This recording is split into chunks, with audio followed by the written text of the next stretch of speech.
नमस्कार दोस्तों, welcome back to my channel. मेरा नाम है नम्रता शर्मा और आप देख रहे हैं नाम इन कनाडा। आज मैं आपके लिए एक बहुत ही इंपॉर्टेंट वीडियो लेके आई हूँ। वो इसलिए क्योंकि इस वक्त कनाडा में बहुत सारे स्कैम्स चल रहे हैं, चाहे वो आपके फ़ोन के स्कैम्स हो या फिर कुरियर स्कैम्स हो या फिर आपके क्रेडिट कार्ड और डेबिट कार्ड से रिलेटेड स्कैम्स हो। ये वीडियो स्पेशली उन लोगों के लिए बहुत ज़्यादा ज़रूरी है जो यहाँ पे न्यू आ रहे हैं, स्पेशली जो new students and new immigrants होंगे, उनके लिए ये इन्फॉर्मेशन बहुत ज़रूरी होगी। तो प्लीज़ इस वीडियो को शेयर कीजिए। हम बहुत जल्द 1000 सब्सक्राइबर्स हिट कर जाएंगे और जब मैं 1000 सब्सक्राइबर्स हिट करूंगी तो मैं अपनी पीआर स्टोरी आपके साथ ज़रूर शेयर करूंगी। तो चलिए शुरू करते हैं आज की वीडियो। तो चलिए बात कर लेते हैं सबसे पहले स्कैम की, और जो स्कैम सबसे ज़्यादा कनाडा में इस वक्त चल रहा है। ये एक ऐसा स्कैम है जिसके अंदर आपको एक फ़ोन कॉल आएगा या फिर आपको अलग अलग तरीके के मैसेजेस आएंगे। सबसे पहली बात, अगर आपको किसी भी रैंडम नंबर से 10 डिजिट नंबर से एक मैसेज या कॉल आता है तो उसका रिस्पॉन्स आप नहीं करेंगे। अब ये लोग या तो बोलेंगे कि ये यूपीएस से बात कर रहे हैं, इनके पास आपका कोई पैकेज है, या ये आईआरसीसी की तरफ से है, या फिर आपका कोई टैक्स रिटर्न से रिलेटेड कोई कंसर्न है, या फिर ये बोलेंगे कि आपका अमेजोन से कोई पैकेज आपके दरवाजे पे वेट कर रहा है। यहीं पे आपका पहला सिग्नल आ जाता है, क्योंकि आईआरसीसी या टैक्स रिटर्न से रिलेटेड कुछ भी कनाडा में होता है तो वो सबसे पहले आपको ईमेल करते हैं, और अगर उन्हें आपको कोई भी पैकेज या लेटर भेजना है they will directly send it to your home address, या जो एड्रेस आपने उनको दिया है। This has to be taken care of, because कई बार ऐसा लोगों के साथ हुआ है कि उन्होंने अपने फोन से वन दबा दिया या यस लिख दिया, या मैसेज के आने के बाद उस पर एक लिंक दी गई तो उस पे लिंक पे क्लिक कर दिया, और उसके बाद उनके फोन से या उनके बैंक से काफी पैसों के ट्रांजैक्शंस होते रहे।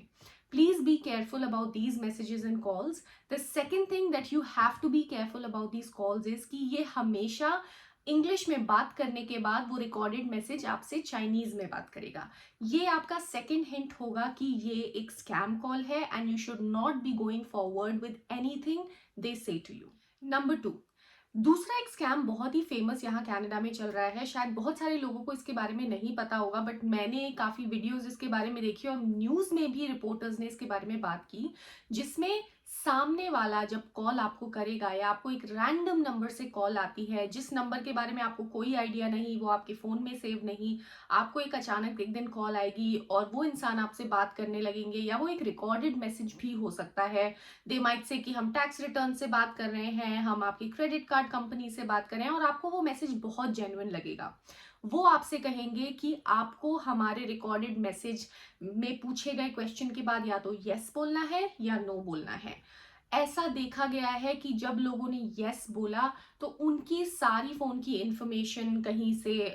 कहीं स्टोर कर ली गई, या फिर उनकी बैंक डिटेल स्टोर कर ली गई। द मोमेंट यू से yes, the scam starts to happen. So be careful. You are not supposed to say yes or no. इन चीजों से बचने का सबसे आसान तरीका ये है कि अगर आपको एक ऐसे नंबर से कॉल आती है जिसके बारे में आपको नहीं पता, तो आप वो कॉल ना रिसीव करें। सेकेंड थिंग जो आप कर सकते हैं, लेट्स से कि आपको किसी एम्प्लॉयर से कॉल आनी है, आप वो फोन अवॉइड नहीं कर सकते। अब हमें नहीं पता कि हमें किससे कॉल आ रही है, हो सकता है हम कनाडा में नए हैं तो हमें एक स्ट्रेंजर से, कोई हमारा दोस्त है जिसका नंबर हमारे पास सेव नहीं है, हमें उसकी कॉल आ रही है। तो ऐसा तो नहीं है ना कि हम किसी की कॉल ही नहीं उठाएंगे। ऐसी सिचुएशन में आप सिर्फ इतना कर सकते हैं कि जैसे ही आप फोन उठाएंगे तो सामने वाला अपना नाम बताएगा, या फिर अगर वो कोई एम्प्लॉयर होगा या आपका कोई दोस्त होगा, वो विद इन 10 सेकेंड्स आपको बता देगा कि मैं कौन बोल रहा हूँ, and that will be your sign that this is not a scam call. अगर शुरुआत के 10 सेकंड में वो इंसान आपको नहीं बताता है कि वो कौन है, कहाँ से बात कर रहा है, it is safe to cut the call, because that can surely be your scam call. अब इसी से मिलता जुलता एक और स्कैम है जो कनाडा में बहुत कॉमनली चल रहा है, जिसमें अगर आप एक अनजान नंबर से उठाई गई कॉल पे अगर किसी अनजान इंसान से लगातार 1 मिनट तक बात करते हैं, क्योंकि उनका काम तो यही होगा कि वो आपको अपनी बातों में उलझा के रखे, तो वो शायद हो सकता है कि आपको बैंक से रिलेटेड कुछ पूछें, या हो सकता है आपकी कोई पर्सनल फोन से रिलेटेड कोई प्लान्स के बारे में बात करने लगें। तो ऐसा हुआ था कई बार कि लोगों तो ऐसा बहुत सारे लोगों के साथ हुआ है जहाँ पे उन्होंने 1 मिनट से ज़्यादा बात की और उनकी सारी बैंक की डिटेल्स और उनकी फ़ोन की डिटेल्स कहीं और ट्रांसफ़र कर ली गई, और जितने समय तक आप उनसे बात कर रहे थे तब तक वो आपके अकाउंट से कुछ ना कुछ मनी ट्रांजैक्ट कर चुके थे।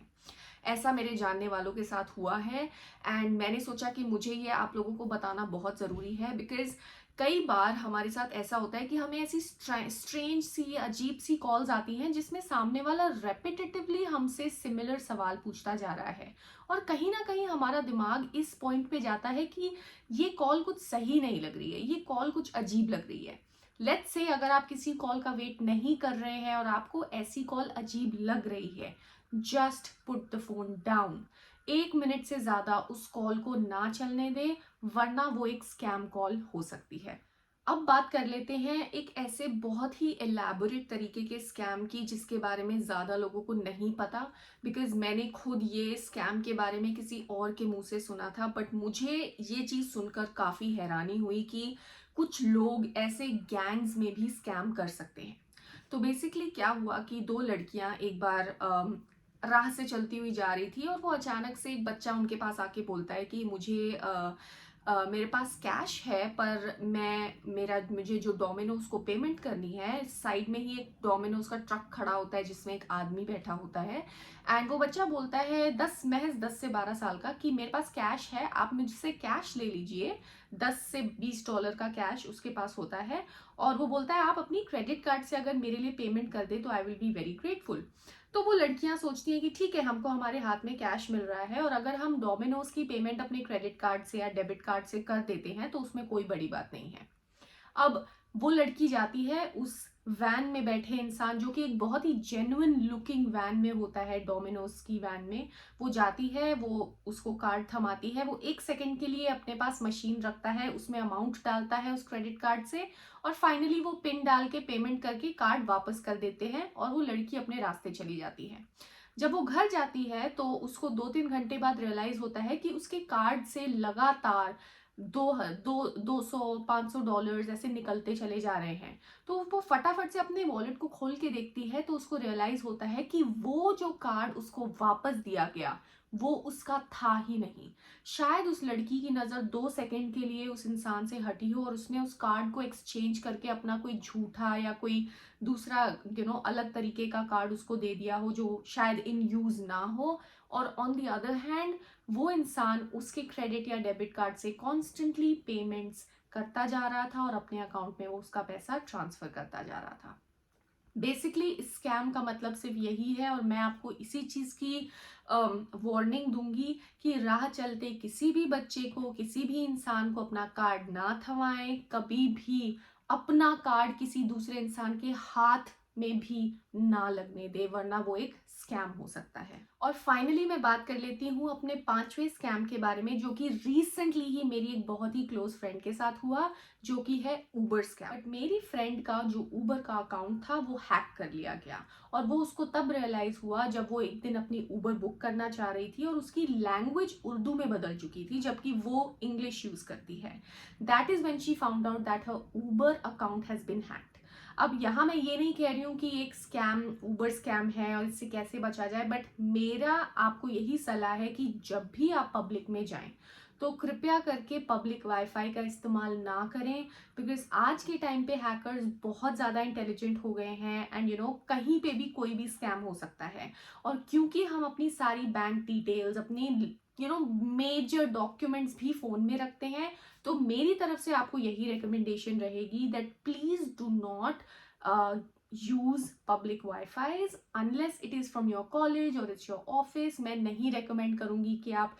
पब्लिक ट्रांसपोर्ट्स या फिर पब्लिक कैफेज के वाईफाईज को यूज़ करें, बिकॉज उससे चलते भी आज के टाइम पे बहुत सारे स्कैम्स हो रहे हैं। तो दोस्तों ये था मेरा एक्सपीरियंस, और बहुत सारी ऐसी कहानियां जिसमें मैंने देखा कि स्कैम्स होने पॉसिबल थे, और मैंने उनसे बचने के भी तरीके आपके साथ शेयर किए। अगर आपको मेरी ये वीडियो पसंद आई देन प्लीज़ इसको शेयर करो। अगर आप शेयर करते हो तो मेरे जो यूट्यूब का चैनल का एल्गोरिदम होता है वो स्ट्रेंथन होता है, एंड जितनी ज़्यादा शेयर्स होंगे उतने ज़्यादा लाइक्स और सब्सक्राइबर्स बढ़ेंगे। मैं आपको मिलूंगी अपनी अगली वीडियो में, तब तक के लिए बाय बाय।